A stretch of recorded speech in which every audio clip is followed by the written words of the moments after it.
And look, I'm going to upset a lot of technicians. Fixing the car properly is very, very important to the success of a business. I'm not saying it's not, but it's less than 10% of what the business does.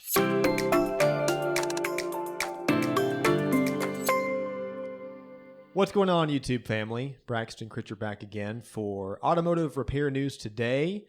And there's a big event coming up in Durham, North Carolina. It's ASTA Expo, September 26th through the 28th. And it's a big deal. And there's a lot of things changing, though. So I got Lucas Underwood with me from changing the industry and then just everything else automotive. What's up, Lucas? What's up, Braxton? How you doing, buddy? I'm good, man.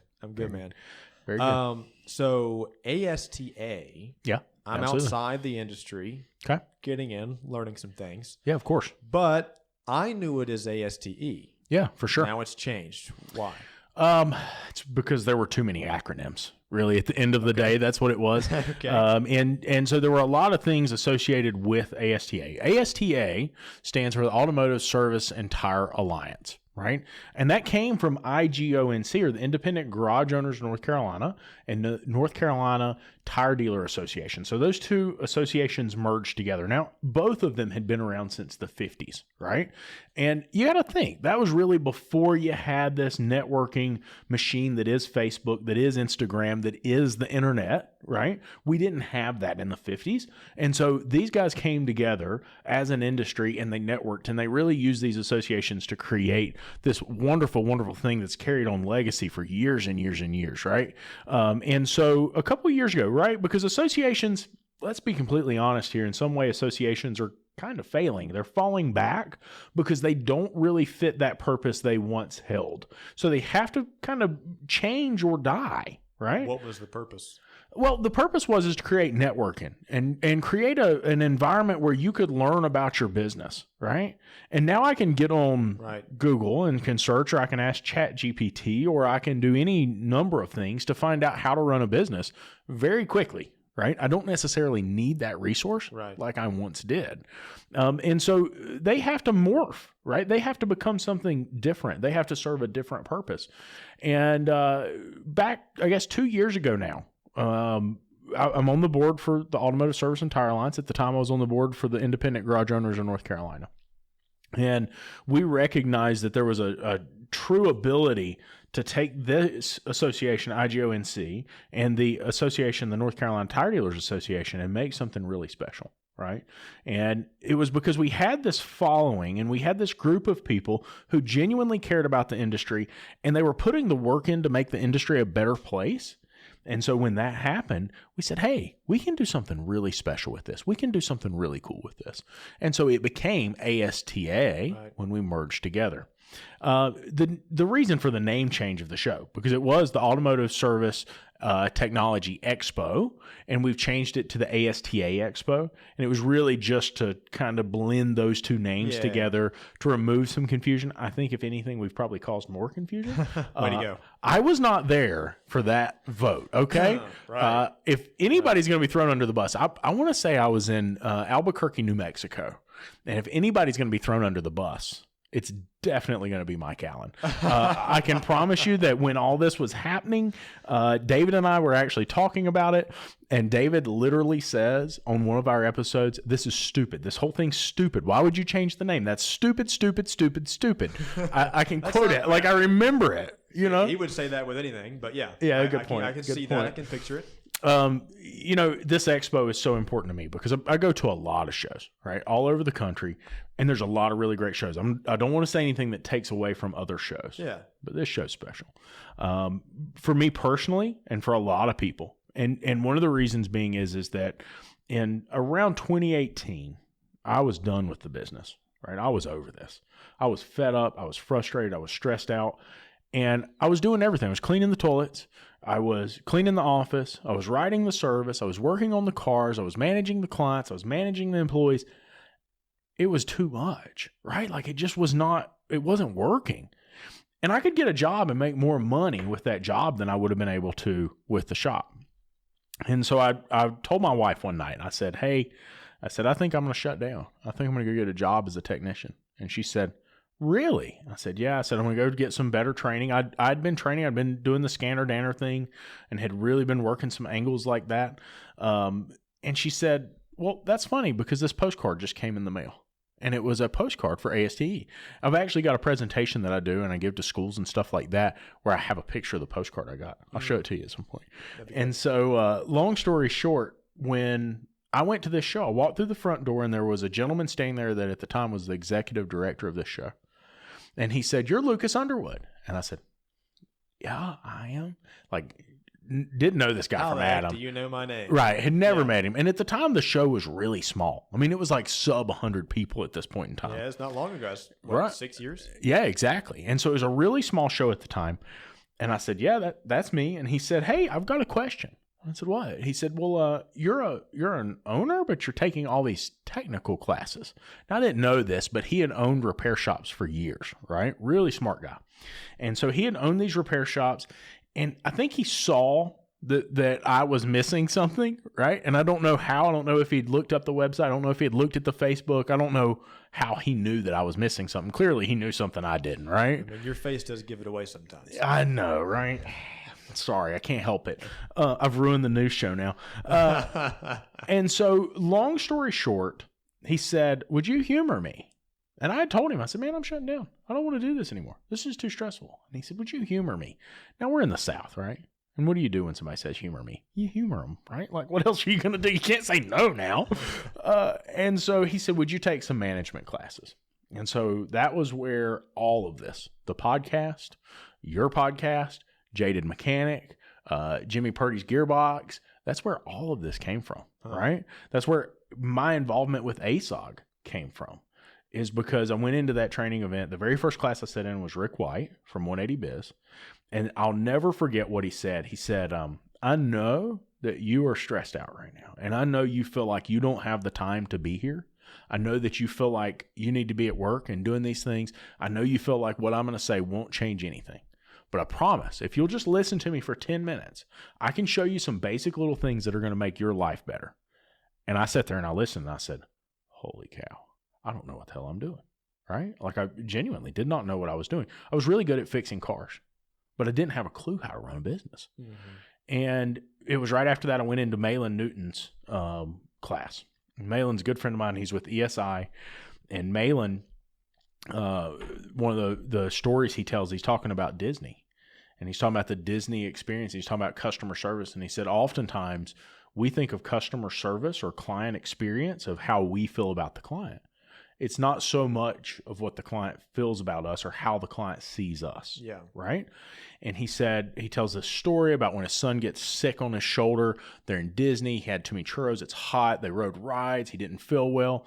And Malin points out that when he goes into the bathroom to take care of his son, there's an employee in there and he takes his jacket off and the employee washes the jacket and cleans the jacket up and he folds it up and he puts it in a plastic bag and they've got the medical people there saying, hey, do you need anything? Is there anything we can help with? And he said they bring him another jacket to give him, right? Because they're in California. It's a little chilly. Yeah, right. And so they bring over this other jacket and when he comes back out, it's already cleaned up and the mess is gone.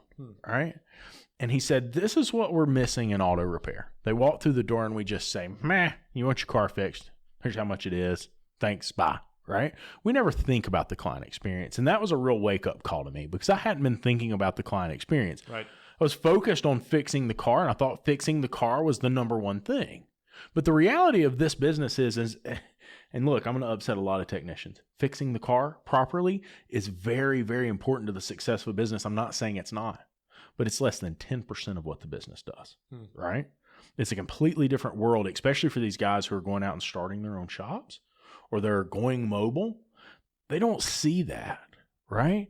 And so when we talk about a show like ASTA Expo, you're having the opportunity to sit with the best of the best in the nation and hear the war stories and hear about the mistakes that they made and learn from someone else's mistakes. You know, we just went to lunch. What did I say about my parents? That, hey, they really tried to show me these life lessons and imparting me these values and these things that are important because they didn't want me to make the same mistakes they had, right? It's a lot easier way to live if we can learn from the mistakes of others. Right. Well, going to an event like this is a great way to learn from somebody else's mistakes. And I think learning from them, hearing from them is great, but I think it's scary to think about what you might have to do or change, whatever. Yeah, so for sure. Like, how much effort really was that for you to make those changes and then see results? You know, a good friend of mine, Seth Thorson, owns a giant 4 or 5 shops up in Minneapolis. And one of the things that I think is really telling that he always shares with everybody is he says, listen, the first million is the easy million, right? The second million is the hard million. The first changes that you're going to make in your business, the first steps that you're going to take to kind of rectify some of the major issues within your business, to get some comfort and get some, the ability to reduce that stress and be able to go home and actually be a dad again, or be a mom, or actually be present with your family. Yeah. That first couple of changes, they're pretty easy, right? Like, those changes are basic, very simple, very small things that you can do with your eyes closed. Okay. There are some fears, especially when it comes to pricing and when it comes to charging appropriately. Right. That's one of the biggest issues we see in this industry, Braxton, is people are not charging what they should be charging. That's scary. It is. It is. And you as a consumer, right? Because you very much are a consumer of auto repair, right? Yes. Do you want to get your car fixed? Yes. Well, I mean, do you though? Do you really, is it like buying a TV? Because you might want to buy the TV. You might want to buy the vacation. But do you really want to have to buy a set of tires? Well, no. Right? Do you want, when your car breaks, do you want to have to take it to the mechanic and spend $2,000? Of course not. Yeah. Right. No, it sucks. Yeah. Right. And so what is your number one reaction? My gosh, that's expensive. Right. I coached, Rick coached me, Rick White did, for a long time. And he said, has it ever occurred to you that they're just like having this emotional response, that they're just saying what's on their mind? And they just didn't filter out what they were saying. And I said, what do you mean? He said, well, you're always complaining that clients are always telling you you're too expensive. And he said, Lucas, you realize if you told them it was 50 cents, they would probably have the same reaction, right? Like, sometimes we don't want to. A lot of times it's unplanned expenses. Right, exactly. We didn't have the money to pay for it. Right. And so navigating that is a very important pathway for the success of an auto repair shop. And so that's probably the scariest thing that you'll go through. Yeah. I'm going to lose all my clients. Well, it's not going to matter if you can't take care of them because you went broke and you had to shut the shop down. It's not going to make a difference anyway. Mm-hmm. So you might as well just go ahead and raise your price and get it over with. Right. I think it's also like educating mindset. Like for me, and I think you've helped me with this, but I've had this mindset for a while where I understand that at some point my shoes are going to wear out. Yeah. And I know that there's a number of factors in that. Age and mileage is the number one. But if I don't actually take care of my shoes, if I, run through the mud all the time, if I'm, taking tennis shoes to go hiking, they're going to wear out faster. Right.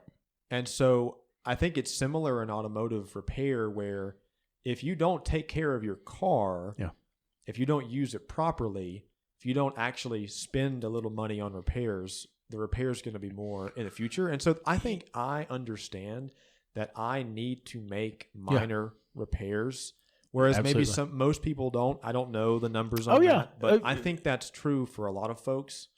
And so I think I understand that it is important to keep your vehicle in good shape so that later down the road it doesn't really bite you in the butt. The cost of maintaining it is much lower than the cost of repairing it.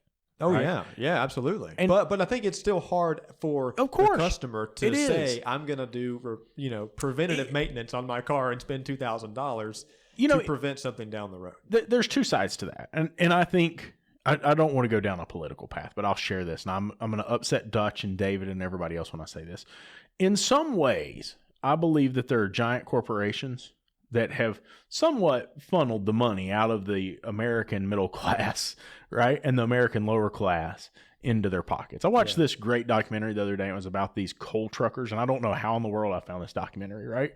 But they were talking about how the coal plants and the coal producer, the coal mine, kept going to these truck drivers, and they said, yeah, but somebody will do it for cheaper, and we're going to use them. And they did that over and over and over again, to the point that in the 80s, the coal trucking business in West Virginia and Kentucky, they were caught constantly breaking the law and people were getting killed. And it was all these things. And they said, yeah, but this is what we have to do to survive, right? And so I think in some ways, the American consumer is very much in that place right now. Right. Because you look at a Walmart, what does a Walmart do? It pays their employees $7.25, $14, $15, $16 an hour. It's not really a career. The majority of their employees, they're not reinvesting that money back into the economy locally. Yeah. And then you add on top of that, if we take into account, hey, guess what? They got this giant tax break for building a Walmart here. They got this giant tax break for building this factory over here. Well, they're not reinvesting in the local economy.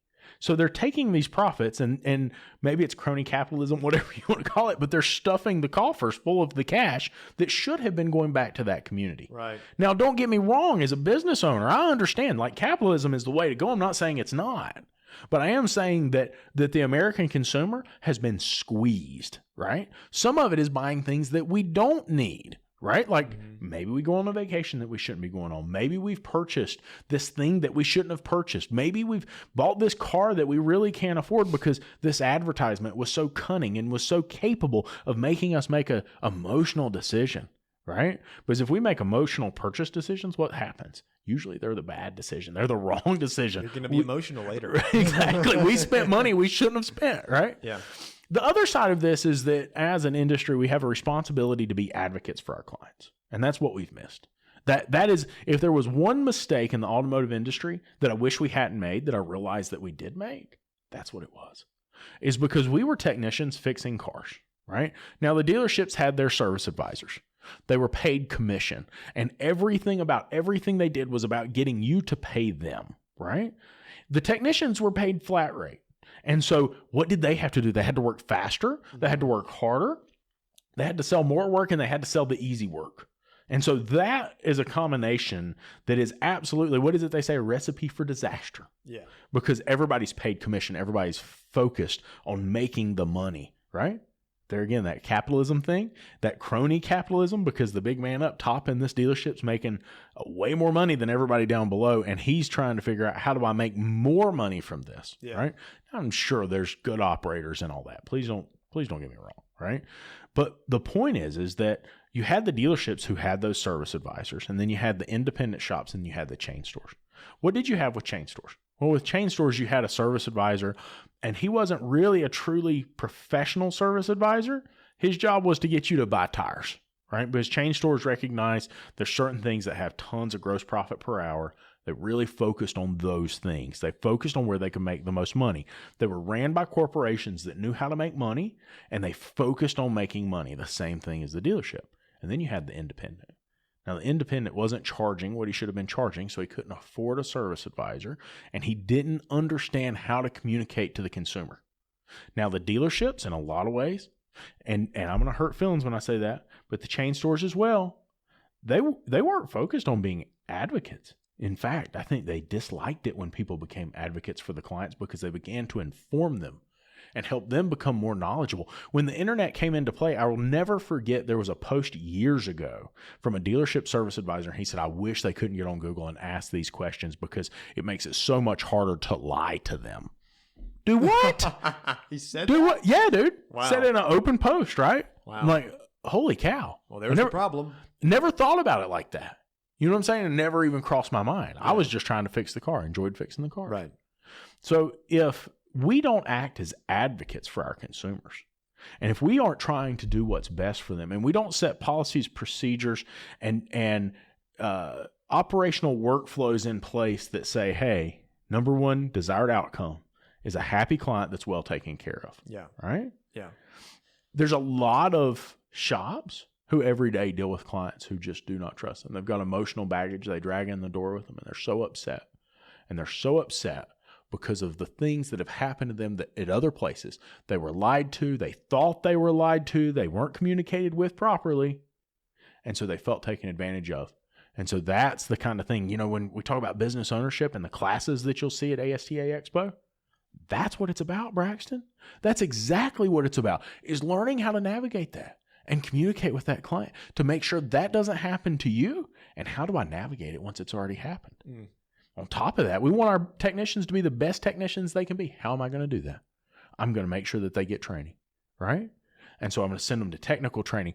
I send my guys to advisor training. Why? Because I want them to understand what the person on the front counter is going through. Right? And ASTA is probably one of the few places in this country that you have the opportunity to do that. Do you do both? There's technician training, advisor training. Technician, advisor. There's management and owner training at ASTA. Okay. There's networking opportunities. There's all kinds of things there, right, that you can do. There's parties. There's dinners. Anything you could ever want to do in the automotive industry is available at ASTA Expo. The other thing is that while those classes are great, the networking is really where it happens. Yeah.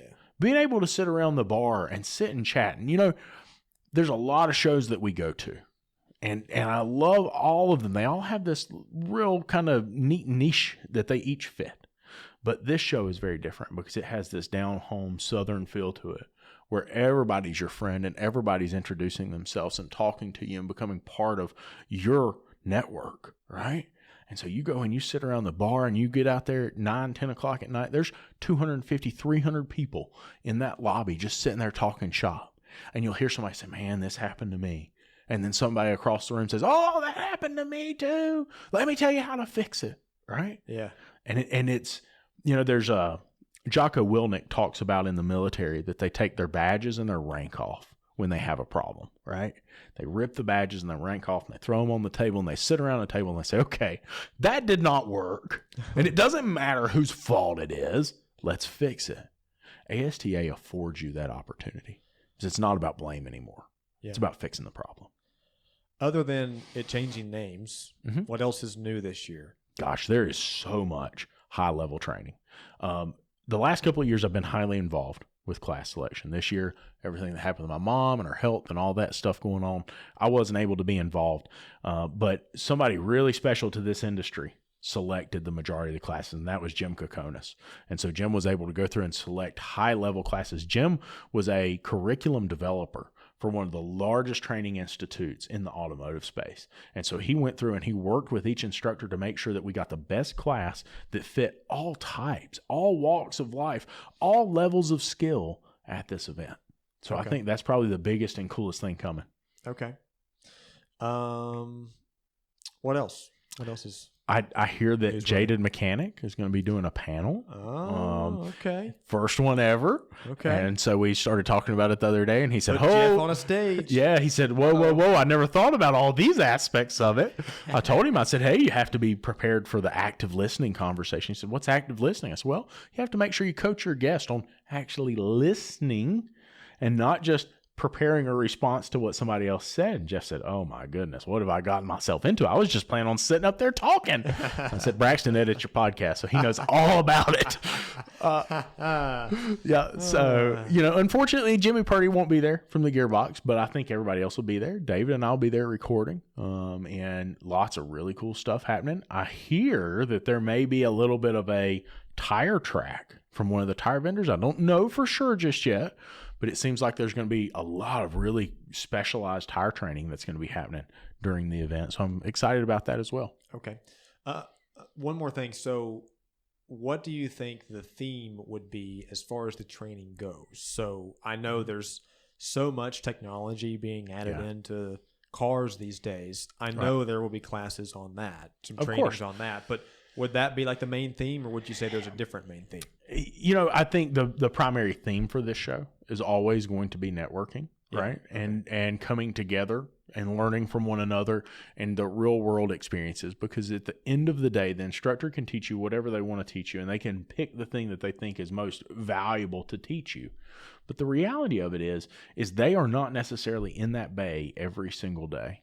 And they don't have the challenges that you do. They don't necessarily know what it feels like. And so I think that's probably the primary theme of ASTA Expo is the networking and the family building, if you will. When it comes to technology, right, that's always a tough road, because one of the things that we see is that we know that we're going to have advanced driver awareness systems in automobile, or assistance systems. Dutch is going to kill me. ADAS. Just say ADAS. ADAS. No, Dutch is going to kill me for that too. He says I say ADAS funny. ADAS. ADAS. at least you get it. You're from the mountains too, so it works out. Yeah. But one of the things that stands out is that we understand that we're going to have to train on that technology. We understand we're going to have to implement that technology at some point. But right now, the ROI on that technology is pretty horrible, right? And there's a lot of people who are really concerned about it. EV, right? We all know that we need to be training on EV and alternate fuels, right? Let's not stop at EV. Yeah. We need to be thinking about alternate fuels. But when we talk about emerging technologies, training for emerging technologies is very difficult because we don't necessarily know where we're going to be, right?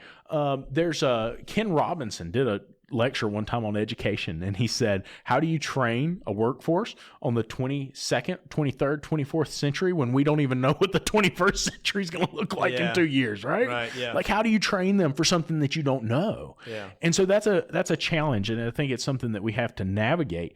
We've worked really hard to make sure that the training that comes to the show is well balanced. It's quality training that fits all aspects. So in other words, these techniques and these tools and this information that we're providing is going to help you whether we're working on EVs or whether we're working on hybrids or whether we're working on, say, hydrogen vehicles, right? It is the same technology. And so there are aspects of it that's very different, and we may have to shift and train on a particular aspect. But at the end of the day, Braxton, the base functions of the automobile is really focused on at ASTA. We're making sure that we get that base data and that base information to our technicians. And look, at the end of the day, the human being never changes. And so we're focused on, A, making sure that we've got a good learning environment. And then B, we're making sure that we're teaching, especially service advisors, owners, and managers, how to communicate and work with the public, how to communicate and work with each other, how to be better leaders. And so that's really where that comes from. I'm super excited for next year, right? And folks are going to have to forgive us a little bit because we're in this transition period. And so when I say transition period, we filled up the space that we were in, and then we moved. And we didn't expect it to grow as fast as it did. We filled up that space too. Wow. And so one of the things that a lot of people want is they wanted tables, and they wanted to be able to put their notebooks and their pens and their paper.